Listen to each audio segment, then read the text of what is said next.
Patungkol po ito sa annulment po ito. Tagal na silang hiwalay at anong pwedeng gawin? 18 years na sila hiwalay. Walang contact sa isa't isa. Matagal na daw po silang hiwalay at ano daw po pwedeng gawin? 18 years na daw po silang hiwalay at walang contact sa isa't isa. Attorney, gusto mong sagutin yan? I invoke my right to assistance.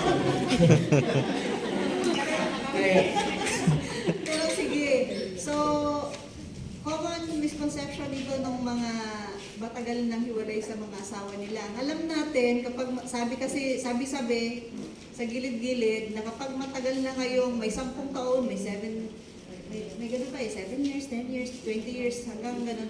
Pag wala na kayong contact sa isa't isa at matagal na kayong naghiwalay, pwede na kayong mag-asawa, sabi sa labas.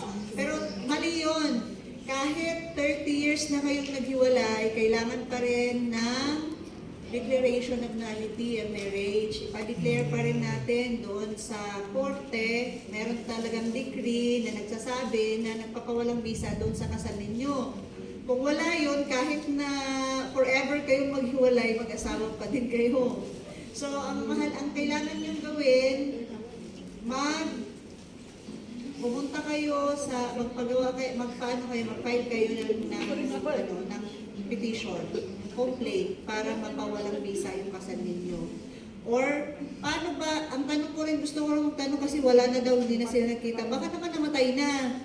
O kung gusto nyo, pwede kasi under the law, pwede pa rin siyang ipa-presumptive death nyo na lang. Hindi pa naman daw po. Hindi pa. So may contact, kasi hindi ba naman pala patay?